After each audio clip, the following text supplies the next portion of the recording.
this is hard to believe, but at the time, uh, if my PhD was in industrial relations, and that was a viable major. And some of the courses I took in that area were the best courses I ever had in my life. Um, they were economics or quasi-economic courses, and uh, then there was the management curriculum. So I had a major in industrial relations and a minor in management. And Columbia was one of the first schools that offered a PhD at the time. And many of the schools didn't. And then all of a sudden they did. Um, there was resistance at the time, especially from Harvard, because Harvard at the time was emphasizing the case study and the DBA. And I know at Maryland, we hired a couple of guys from Harvard who couldn't get promoted because they had no publications whatsoever. And they were great teachers. And in fact, there were two Harvard professors, well-known guys, who came around about 1982 saying to all the major doctoral granting institutions, why aren't you hiring our people? And we said, well, because you don't know how to do research. And that's when Harvard changed, basically. They began to hire researchers from psychology and sociology and economics. So that was the period in which I was involved in it. When I started at Columbia, I still remember my doctoral dissertation. I was going to work with Ivar Berg. In those days, they were throwing money at people. It was unbelievable. If you were a live body and hardworking, you could easily get through a doctoral program, but it would take you 5 or 6 years. The average time it took to get a sociology PhD at Columbia was 13 years at one point at that time. And they had the #1 department in the country in the 50s and the 60s. Then they're still ranked very high in that area. But the business school followed suit. For example, when I went up to take my major exams, I studied 6 months beforehand because I was petrified. Until that time, nobody had failed it. 4 guys before me failed the exam, and I was the 5th or 6th, and I passed, fortunately. So then I worked on a dissertation, and the dissertation was interesting. I had to make a presentation. In fact, I've written this up in a book. Now I have a book publishing company that I'm launching this year. But at any rate, I was offered a position as a doctoral student with money to work on a dissertation with Ivar Berg. And it was on, really, it was crazy. It was really on Ayn Rand and individualism in the United States. And I still remember Eli Ginsberg. This man was incredible. He had 179 books in his life. Can you imagine anybody writing 179 books? But he did. So Eli you had to make a presentation in front of him. And I'm making this presentation about Ayn Rand and individualism, and I didn't really like the topic. I still don't like it very much. I don't like Ayn Rand whatsoever. But at any rate, what happened was Ginsberg did not like my dissertation topic. And he's there and he's asking a student for a hard piece of candy. I still remember this. He walks out to the window, looks longingly outside. How can I get the hell out of this room? And it was all males in those days. So I knew I was in trouble before I began. And he turns around and he starts his feedback with, This dissertation topic reminds me of the story about the stinking fish in the Dead Sea. And I knew I was in trouble. So I said, well, I was thinking, and the night before, Wes McCain, who later formed, the guys I went to school with all became well known in their fields. Most of them did, either in business or in academic life. And Wes McCain, we had this awful apartment, and there were cockroaches all over the place. In New York City, was up by Teachers College, and we were betting which cockroach could make it to the top while we're eating this crummy dinner and reading the Wall Street Journal. And there was a little article at the time about this new form of employment, temporary help. So I said to Wes, I said, yeah, it sounds like an interesting topic. He agreed with me. So the next day when Eli turns around and says to me, Mr. Gannon, that dissertation topic reminds me of stinking fish in the Dead Sea. I said, well, I have an alternative topic, temporary help. He became so excited. He said, I can get you a 3-year grant, fully funded by the Department of Labor on that topic. That's an important topic. And at the time, I didn't take it, actually. I went to Ivar. I went with Ivar and did a dissertation with Jagdish Sheth, who was at Emory for many years, and after Columbia. And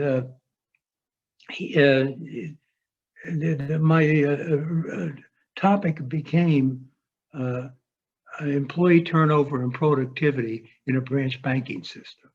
And let me tell you, that was a tough topic. That it was much worse than temporary help, because the problem was it was later merged into JP Morgan or Morgan Stanley. The problem with Chemical was that they had 130 branches and they had this unbelievable turnover, like 45, 50% within the first year. So my job was to try to figure out, why are these people leaving? So I did 30 interviews, and then we passed out a questionnaire to everybody. And on top of it, I had to analyze 58 variables using factor analysis. In the 60s, this was almost impossible to do. It took me something like 2 years just to collect the data. And finally I did, and ran the data and got 5 articles out of it right away, which was great for promotion. But then when I started teaching at Maryland, I came back to this idea of temporary help. And the way I did it, and this is advice to people who are teaching, younger people, I walked into class and said, you can do 3, I was crazy in those days.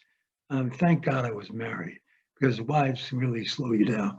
But at least in my case, and what I said was, you have 3 choices. 1, you can pick a topic like job satisfaction. 2, you can, this was the management and organizational behavior course. 2, you can pick a man like personality and organizations guy, who was terrific in those days. Or 3, 5 of you at most can work with me learning how to do survey research, which I'd become good at the time. And we are going to study temporary help. So I circled back to this idea. That was really a very good idea, because all of a sudden I was able to publish. I couldn't get into these companies. That was the problem. Couldn't get into these companies because they were petrified of federal regulation. So they would only go and allow you into the company if they trusted you. So one guy in the class was from Israel, and he was the public relations director of the Israeli embassy. He says, I can get you in. We got into three major temporary help agencies. We did three studies together, and all of a sudden they were published and became major fields. And I all the way through the 60s and early 70s, that's what I did. I published in that area primarily. And it was easy because it was a new area. And, everybody was telling me, go for motivation, leader. On my faculty at Maryland, and the Maryland faculty was great, was a wonderful faculty. My colleagues in those days were just, they were trying to be helpful. I said, gee, there's so many people in leadership and motivation. The heck with those fields. So I go into this area that's brand new. There were 4 researchers in the world, who were serious at the time. And in fact, I almost formed a company at that point in time. I still remember I went to my wife and said, honey, I think we just read this article. We could form this was before computers. We could form a temporary help company, which is $40,000. That's all we need. This was the early 70s. And we would span 6 states. And we'd work hard for about 7 or 8 years, but we'd make a lot of money, and then we could retire. She said, well, what would this entail? I said, well, first of all, that full professorship I'm going to be given next year, I could do it for a year or 2, but beyond that, I couldn't because of the demands. I'll be the outside person, and we need an inside person. So you're going to be the inside person, in addition to raising 2 kids. She said, whoa, what other good news do you have to give me today? I said, well, some more good news is that you will basically, we'll have to sell this house in order to finance this. Because in those days, you couldn't get venture capital money. It just didn't exist. It was families and friends, and banks were notorious. So the only asset I had was to sell the house. Needless to say, I stayed an academic, and I'm glad I did. I loved Maryland for 35 years, and then I taught 12 more years at Cal State San Marcos. So you get an idea of what I've done in my life from that. It was a wonderful experience. And in fact, I'm forming a book company, a small book company, around my own books. I've written about 21 books in my life, and book companies today they're disasters. I would advise anybody younger to either avoid them or try to do something other than that, because they're all bottom fishers and they are focused on the internet only, and differentiation does not exist in their vocabulary. They don't even know what the word means. If you ask them what a strategy is, it's always internet, cutting your cost. And you have all these people who are agents who are unlicensed. And to me, after being frustrated for a year, I decided to form my own company. So I'm using a differentiation strategy, and it's only around my own books. I only have 7 of my bestsellers. So that's what I'm doing these days. Would you like to ask questions at this stage? Wait, I can't. Nope, that was me. That was my fault. Thank you for sharing all of that. It's really fascinating to hear all of that history, just to hear about how the field was, just from someone else's perspective at another time. So I really appreciate that. Yeah, this field was, the way I got involved in it was through temporary help. And that's how I ended up being chair of the HR division. I really was not, well, at the time I was interested in unions, but I must tell you, and I hope it's changed, one of the reasons for the decline of unions was outlined in a book that was written in 1950. And it was Union Democracy by Coleman, Lipset, and Trow. And it's a terrific book because it says the problem with unionization is that you take people who are uneducated, line workers, they become union leaders, and they stay in that job forever. And there was only one union at the time, the Printers Union, in 1950, that actually had a two-party system, because most of them didn't. And the reason was that if you went back to being a printer again, you still had a comfortable life. You still made $50,000 a year as a printer. So being a union executive really didn't mean much. Unions have shot themselves in the foot, in my opinion. In the 60s and 70s, there were a few good leaders around, but most of the ones I met were terrible. And I actually switched over to management as a field and organizational behavior because they were so bad. That's just my feeling about it. By the way, when I came out of school, that's another difference between today and yesterday. In 1969, 1970, the starting salaries of assistant professors were about equal or a little better than what would be offered to a new executive. Today, that's no longer true. Today, new executives are handled very gingerly. They're wined and dined, and they make sure that they select the right people, and they pay them lavishly. So all of a sudden, the unions have been outmanned, in my opinion, and that's affected the Human Resource Division by the people in management positions. And you get it in how long a union leader can stay in his job. He can stay in his job until he drops, but that's not true with the executives. They have to retire at age 65 in most cases. So that's my only view of why I moved out of that, even though I loved the doctoral program I went through at Columbia. I mean, I had guys, Robert K. Merton and Eli Ginsberg and Arthur Burns.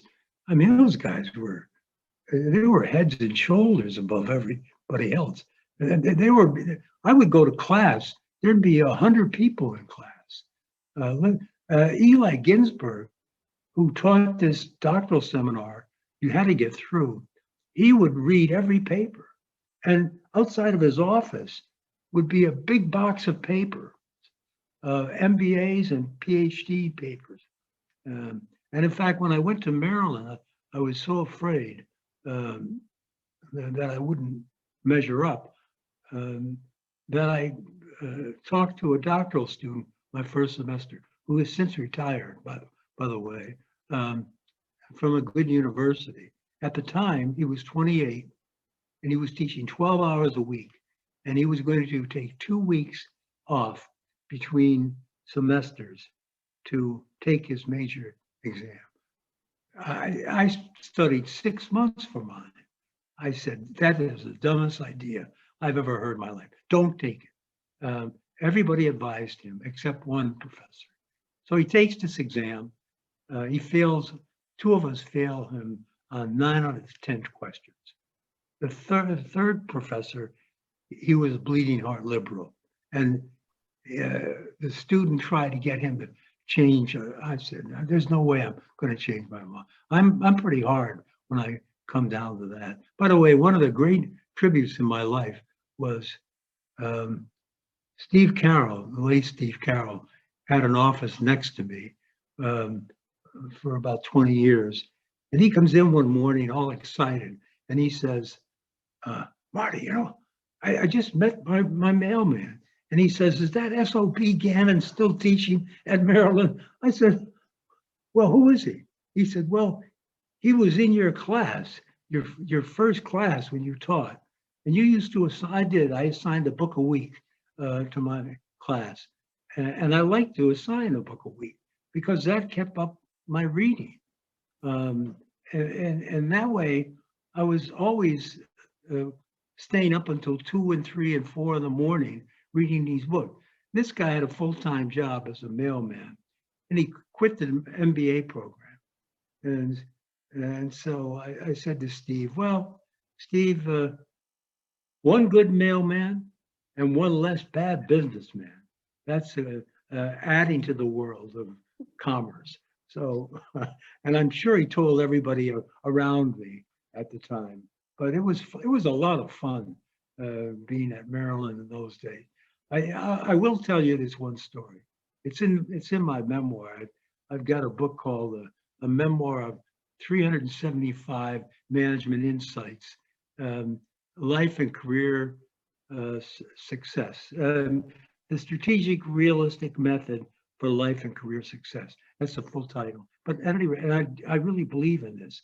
In 1973, we had an Eastern Academy of Management meeting at Maryland, and I was asked to introduce the new chancellor or president. So I did. Fortunately, the man left. Right after that talk, Al Nash, who hired me, gets up to give a great talk. I mean, it was really a memorable talk.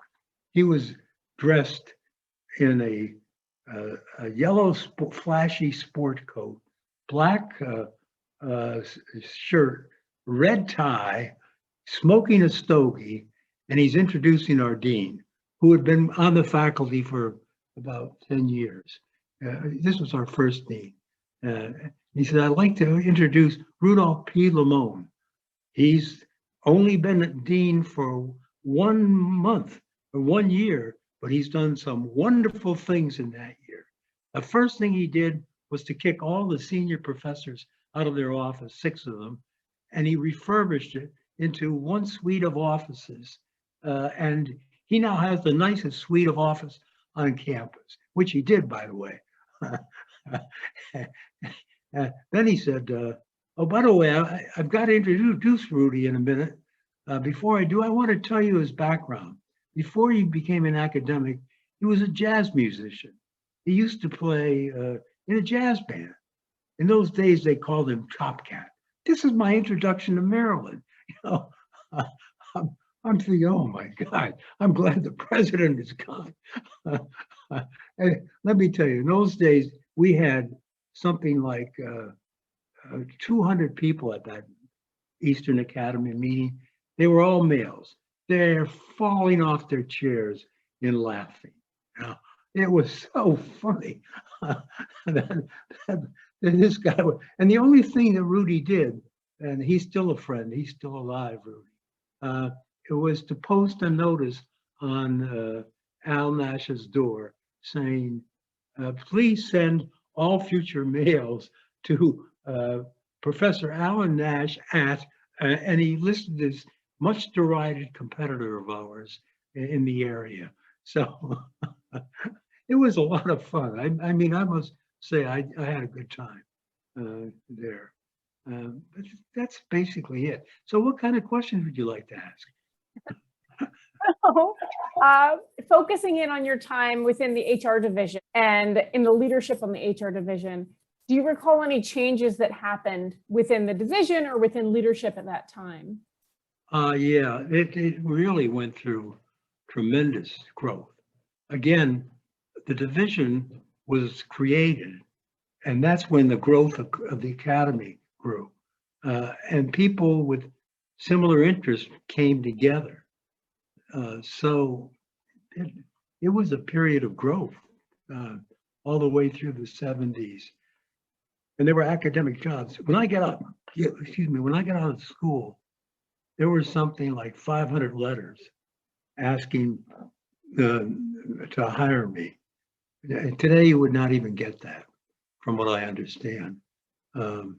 It's just was a tight labor market, mainly because business schools were so revolutionary in the 1960s and 70s.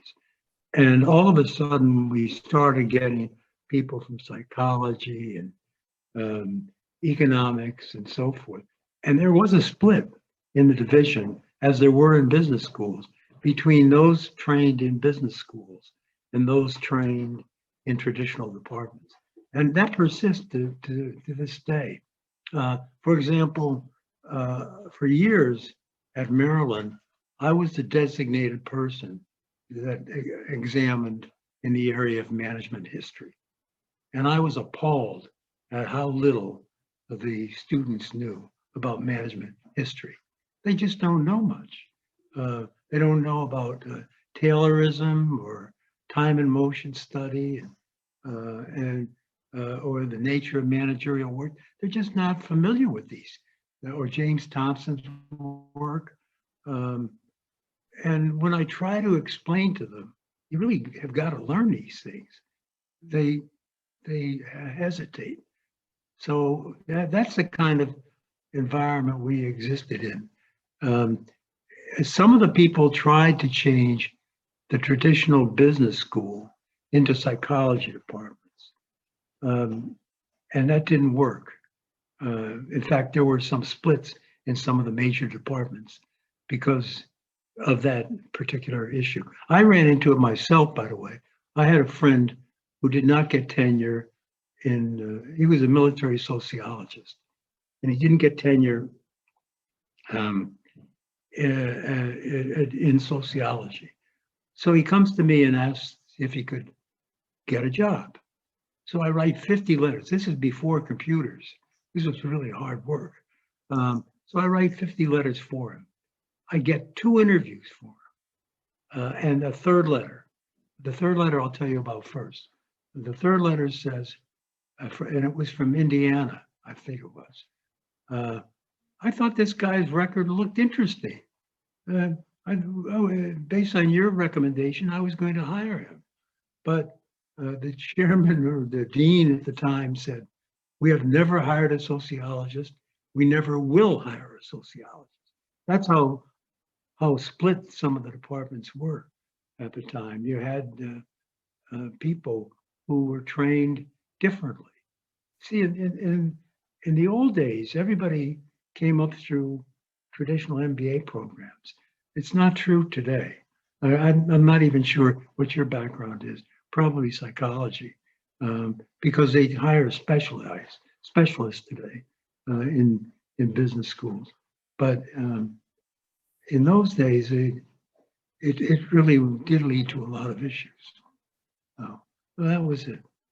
But still, one of the bits of advice I give is pick an area of research that's important, that not many people are in, and go for it, because it's a lot easier getting published in that area, like temporary help, than it is in motivation or leadership. And even if you get published in those areas, you're competing against psychologists and sociologists and people with ideological views that are not the same as traditional business schools. So that's my advice. Okay. All right. Do you recall some of the bigger challenges that the HR division faced while you were in leadership within the division? Well, one was growth. The other was, I mean, I'm probably being sexist here, but women did not exist in large numbers. And in fact, we were one of the forerunners of hiring women at Maryland. We hired 3. I'll tell you a story relative to that. We hired 3. Judy Olean, who became dean at Penn State, and eventually UCLA, where she raised that $500 million, an incredible amount. For 14 years, she was dean. She's now dean at Quinnipiac College in Connecticut. Then the second one was Susan Taylor, who, with Peter Frost, wrote a wonderful book on careers. And the third one was, the first one, in fact, was Kay Bartow, who's still active. She's still active at Maryland and still publishing, and her husband just died recently. But at any rate, we get a job candidate from Indiana, and this job candidate was female, and she was in strategy, and we wanted to hire her because she was good.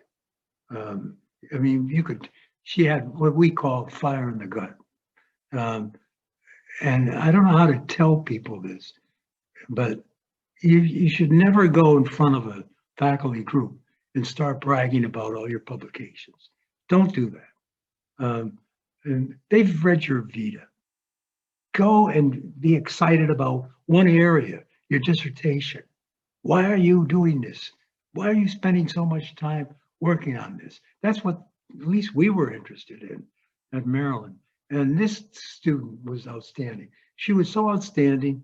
We had Kay go down to American University and get her husband a job. He was a fellow academic. So I figured, well, this is great. This is a no-brainer. This was a early 80s or mid 80s. She calls me up. She said, I took a job at Texas A&M. I said, what? You took a job at Texas A&M? You mean you turned down Maryland? I said, well, it's everything you ever wanted. You're doing strategy. You've got big cities here. You've got Baltimore and Washington and New York and Philadelphia. What more could you want? It's a great place to live. You got a great faculty. And we have 3 females who are on our faculty. She said, did you ever look at those females? I said, oh, I think I did. I hired them. She said, well, they're just carbon copies of you. She said, one of them is married, no children. 2 are single at the time. Now, one is married. One was living with somebody who I think has died. She retired. And then the one who was unmarried at the time became married, Judy. So I said, well, that's true what you're saying, but we still hire females here.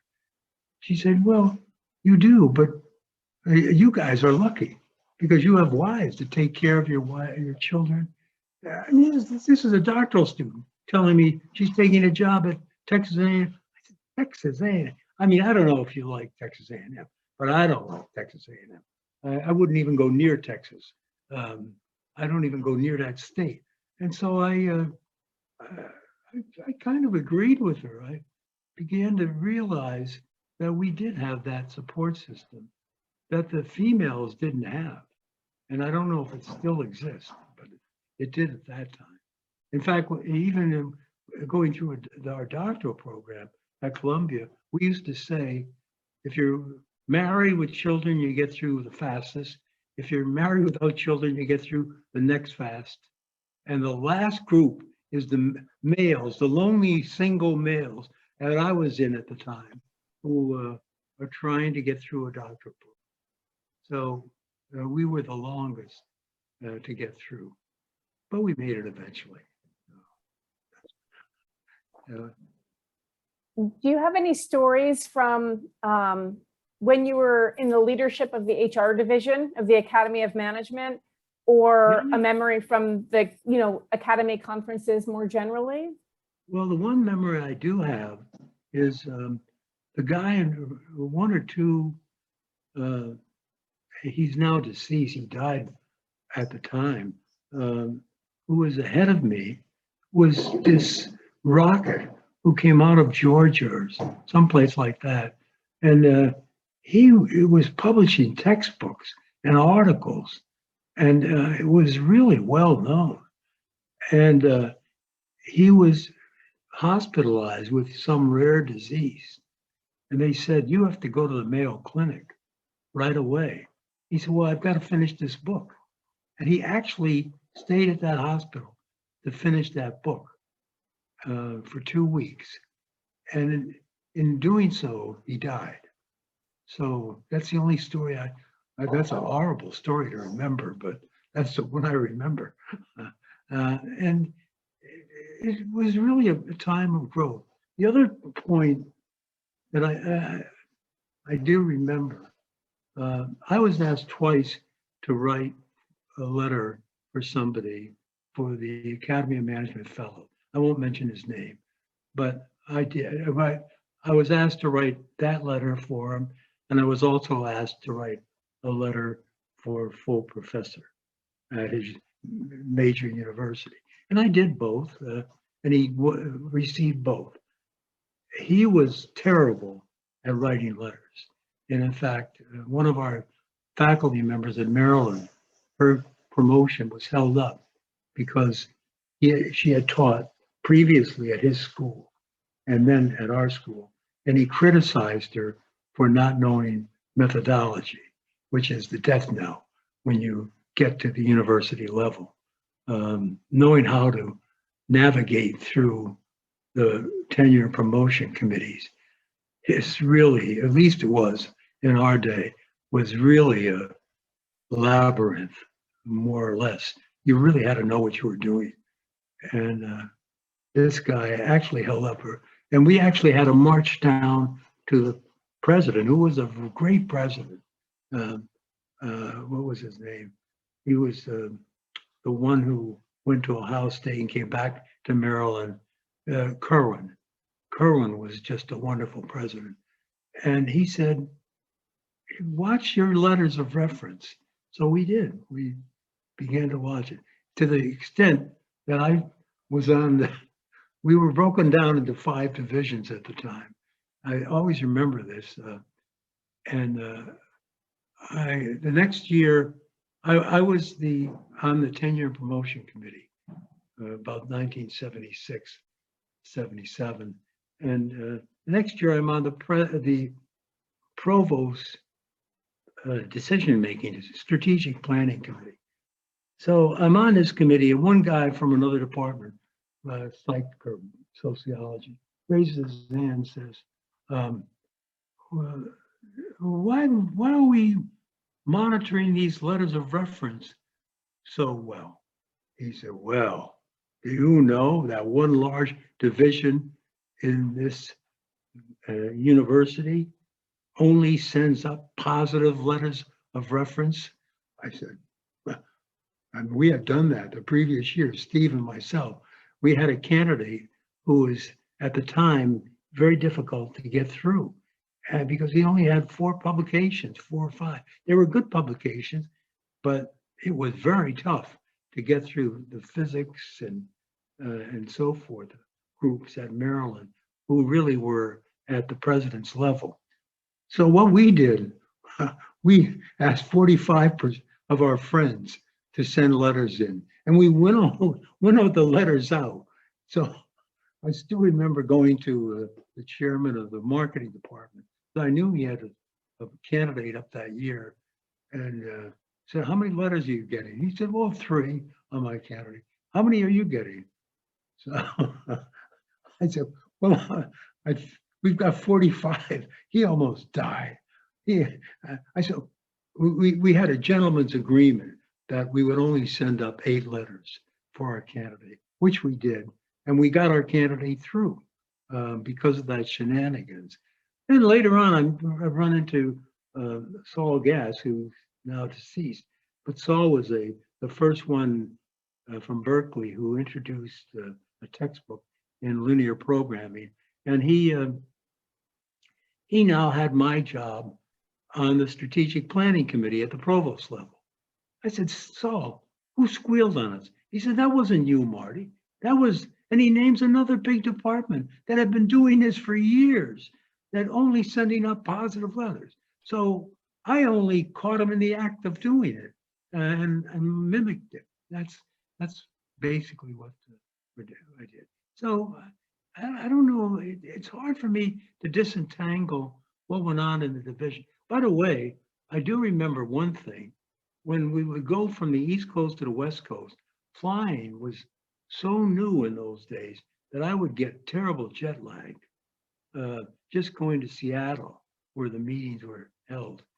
And I remember one night, Frank Payne, who was another guy on our faculty at the time, he and I couldn't sleep. So I get Frank up. This was what males do. Yeah, come on, Frank, let's go for a walk. So we go out, had a couple of drinks, came back. I finally got to sleep. But that's the way we operated. It was a lot of fun, I must say. The women civilized us over time. Okay, what else would you like to ask? What prompted you to take on a leadership role within the HR division? At the time, Maryland was trying to establish visibility. The Eastern Academy was formed at the time by John Hutchinson, who died at age 48 by a massive heart attack. He was at Columbia, and the first meeting was held at Columbia University of the Eastern Academy of Management, which is a very big group now. I'm still associated with it, but through Zoom. I go to the meetings through Zoom or the fellows meeting. But at any rate, we focused on the Human Resource Division. There was Steve Carroll, Al Mash, myself, and Kay Bartol was both between OB and HR. So we focused on that, and pretty soon became very well known over time because of that. At one point, they used to rank departments. I don't know if they still do, but in those days, they would rank departments based upon publications.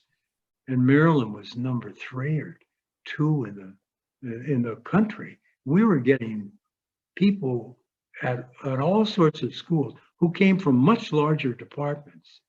They would have departments of 35. We only had 10 or 11 guys at most, at 12. But everybody wanted to join us at that point. They thought we were a much bigger department than we were. And the reason was because we had so much fun. We kind of liked each other. We would go to meetings. The way we would go to meetings, we would jump in a car and drive from College Park to Boston, which is about an 8-hour trip, I think, 6 to 8 hours. And we get up there and we run into Bob House and people like that, and we'd stay up all night long drinking. That's what we did in those days. And so that's how we got visibility. And by the way, I do encourage people to get to be active in the local groups first, and then join the nationals, because the nationals are lonely unless you join a division and get to know people that way. I had a student, by the way, where you're teaching. She was out of her business school or IO. We have 2 at Maryland. Ben Schneider's IO group was terrific. And then we had our group, and we would work together as best we could. But she actually left Cornell because she couldn't meet any males at Cornell. So I'm not sure if that's still a problem, but she's now teaching, last I heard, I think at North Carolina, and she's married at this stage, North Carolina State, so forth. So that gives you some idea why we got active. And it was a very active division. The HR division, I don't know what it ranks now. They used to rank the division. We were the 2nd largest in the academy at the time. Everybody wanted to join HR. It was a very hot field. And strategic HR, where I really wrote with Patrick Flood and people like that, we wrote a book called Managing Without Traditional Methods. It was Patrick's idea. He's a great friend of mine. So, and I'm still in touch with him. So we began to develop specializations within HR that focus away from unions, because the unions were, in my opinion, the unions have really been detrimental to the growth of capitalism, because they allowed this wealth inequality to emerge, I believe, in the United States. I could be wrong, but in the 60s, there was no question that the corporations were hiring the best people they could find out of MBA programs, and they still do. And they get rid of them if they don't measure up, and they retire them at 65 so they don't ossify in place like union leadership does. Many of the courses I took are no longer even offered in universities, and they were great courses. For example, how unions grow. They follow the market typically, and there's theories about that. And the fall of New York City was occurring at that time. And if you know anything about what happened in New York City, that man, the union leader who had an MBA in industrial relations from NYU, and the head of investment for Lazar Frere and company, they saved New York City at the time because the city was on the verge of bankruptcy. And they became such good friends that the union leader became the best man at the corporate executive's second wedding, just to show you. But they would go out at night and they would not talk business. They would only talk business during the day. And at night was all baseball or whatever they decided to do. And that's the environment. It was a growth environment, except for New York City, which ran into that problem. And now everybody's trying to leave the city, from what I can see. I don't blame them. I'd leave too. Oh, well. So what else would you like to ask? Can you say how the HR division affected your career? I don't know well, I guess it did early on. I'm a little different than most people. I really had three careers. I did a lot of consulting, and with Geico and Northrop Grumman and so forth. And I did that for two reasons. I have a theory, in fact, it's in the new book, titled Transformative Multiplicity. And I still remember trying to explain this 45 years ago, 40 years ago. If you're going to do something, be creative about it. Don't start your next project at ground zero. Try to use that material in a new and different way. And it's a lot different than the advice that's standardly given to people. Turn down projects if your plate gets full. I never advise that. I say take on a project if you can see its relationship to other projects. For example, let's go back to temporary help. I could see the advantage of temporary help as a research project. So I did a lot of research projects with it. I got a Fulbright professorship. I met the CEO of Manpower at a conference that was sponsored by the Department of Labor. They had just bought the company. He said, "You know more about the company than I do." I said, I actually knew more about it than he did because I had studied the company. And I wrote him 2 years later saying, "Would you write a letter for a Fulbright professorship?" In those days, you could not get a Fulbright because they were given to musicians and so forth. And if you were a business professor, you were dead in the water. The year I got my Fulbright, my first Fulbright, I had three in my life, essentially there was a guy from MIT and myself, and there were 35 Fulbrighters, but they were all in music and history, and that's the way it should be in many ways. But at any rate, they did recognize it. And I got it through that CEO because his letter said, not only will I support you, but I'll give you access to our time workers in Germany, Netherlands, and one other nation. So I did another article or two. So that's how, I mean, you have to build your career. And the way I tend to build my career is to build on things. For example, in 1978, I got a call from the Department of Labor. They said, Professor Gannon, and I was really busy at this time. I mean, I was right at the beginning of my career, and we were crazy. We were signing books a week. I was known as Book a Week Gannon in Maryland at one point. And I got my Geico job because of that. I went to interview at Geico for a consulting job. They said, we're looking for a management guru. I thought, oh, man, that's just me. I love that term. But the only time I ever heard in my life.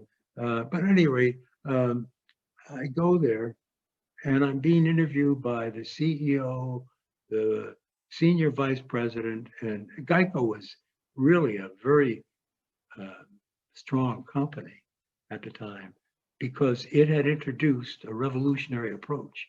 What it did in the early 90s was to decide, Bill Miller he became CEO and has just retired, but Bill was the statistician. He had a PhD in statistical sociology, and he convinced everybody at Geico that you could basically get information over the phone and you could transfer it to an underwriter who was sitting there, and he could then place that person in one of 4 risk categories. Now today, Allstate and State Farm, they have 800 risk categories. To give you an idea how complicated it has become. I was hired, and the reason I was hired was I go to this interview and they said, well, how do you teach? And I said, well, to be honest with you, I assign a book a week to my MBA student who hate me, but they love me by the end of the course because they've read 16 books and I've read 16 books. And on top of that, I make them do a paper and I give 2 exams. And if they're weak, they quit the course, and that's fine with me. I don't care about that. And so they said, well, could you give us an example of a book you use? Oh, so the worst book I ever used, it was the best and the worst, was Barbarians at the Gate, which is a terrific book. If you've never read it, you will be up all night reading that book.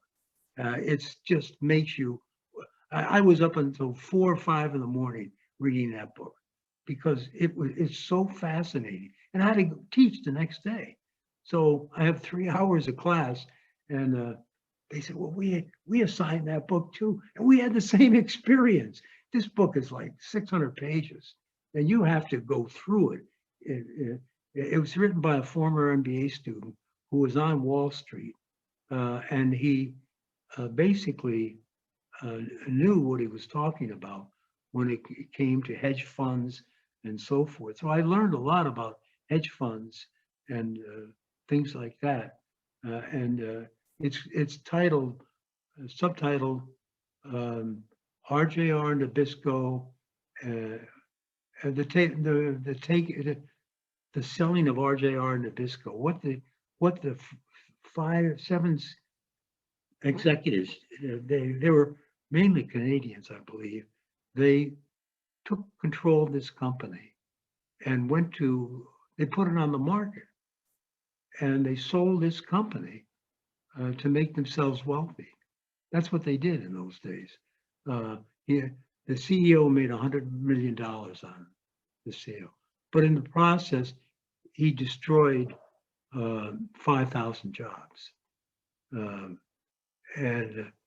the hedge fund did much better with the company because it fired people and then it went into new lines of business. This is why we have rising inequality. in the United, in my opinion.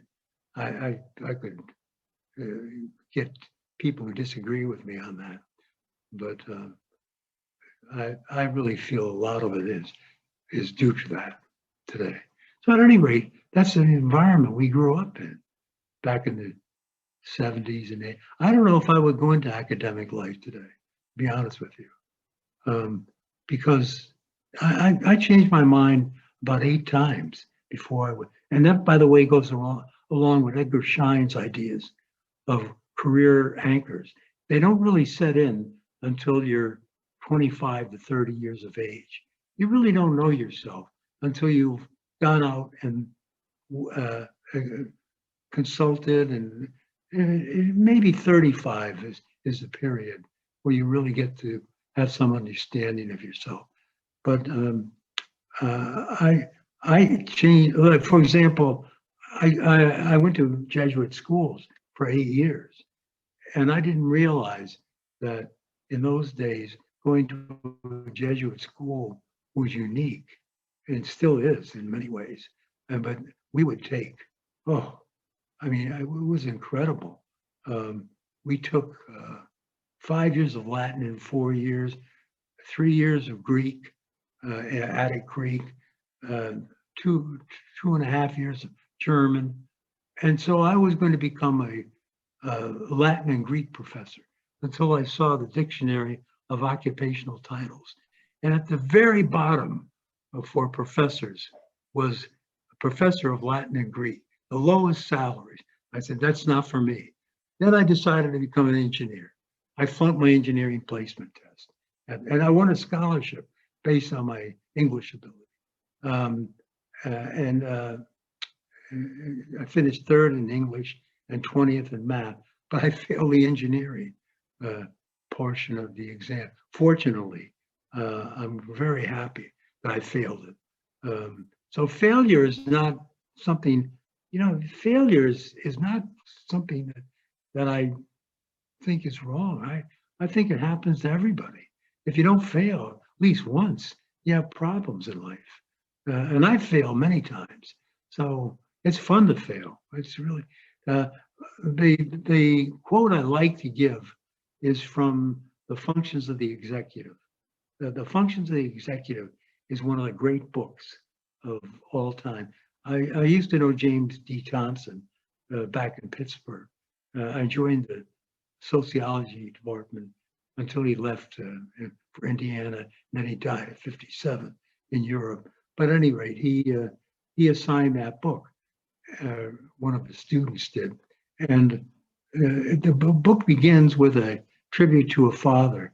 And it says, "To my father, who taught me the value of taking risk at a young age." And this is the quote that's been the mantra of my life. To try and fail is at least to learn. To fail to try is to suffer the inestimable loss of what might have been. And one of the problems in academic life is that a lot of people are risk averse. They really are. And it's unfortunate, but they don't know how to go about doing it. And that's why I came up with this idea of transformative multiplicity. This idea, if you're going to do something, make sure it's related to something else. You don't have to specify what the future of that is. It was like scales came off 40 years ago when I first discussed this matter, people's eyes. I said, I would take on a project and be overwhelmed. And to give you the classic example of it, in 1977, I get a call from the Department of Labor. And at the time, I was the acting associate dean at Maryland. I did not want the job. I wanted to go back to the faculty. I wanted to write and do what academics are supposed to do and consult and do those types of things. So I took it for a year. And in fact, Mike Ball, who just retired from Maryland, we hired him out of Johns Hopkins, I think, their management science. He was a great management scientist. But at any rate, we hired Mike, and I gave him my office. I said, Mike, at the end of this year, you're out of this office because this is my office. I'm going to go in this job for a year. I'm letting everybody know. So I went into it. So I'm really busy that year. The problem was they were using the business school as the cash cow for the campus. We had gone from 73 to 78, from 2,300 students to 5,500 students.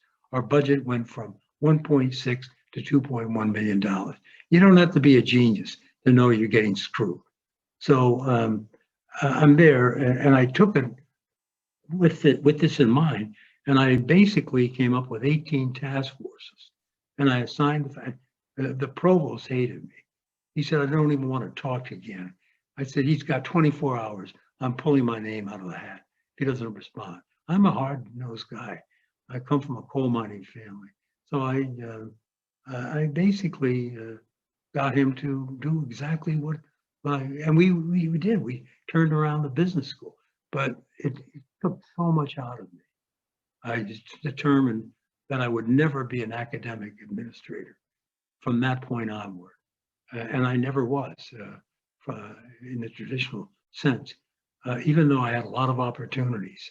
But at any rate, I get a call from the Department of Labor. This guy says, Mr. Gannon, Professor Gannon, you've been recommended as the leading authority on temporary help. By this time, people began to notice that temporary help was here to stay. And we're having a conference, and we'd like you to attend the conference. And I still remember thinking about, oh my God, I'm overwhelmed, because you cannot believe the amount of work I was doing. I wasn't sleeping very much. And I said, well, okay, because I believed in transformative multiplicity. You should use something if it can fit on the plate, and then use sunken opportunity cost. Then he said to me, I still remember this. He said, now, Mr. Gannon, in addition, we're going to offer you an honorarium of $5,000. I was making about $30,000 at that point, 35,000. I'll do it. I mean, I remember the transformation overnight, in this segment. And I said, now there's one rule that is an ironclad rule. I said, well, what is that? He said, we know you academics, and you love to write.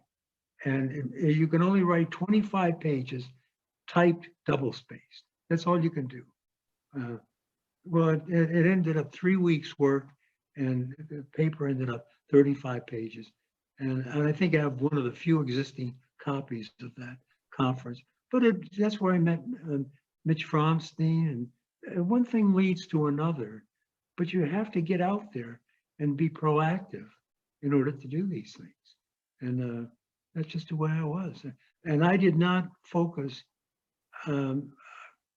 I really believe in in-depth study of one area, learning something that's important, and trying to get as far as you can, and then going on to something new and circling back later on. That's what I'm doing right now in my life. I can't believe I'm forming a book company at this point. So, so that's basically it in terms of it.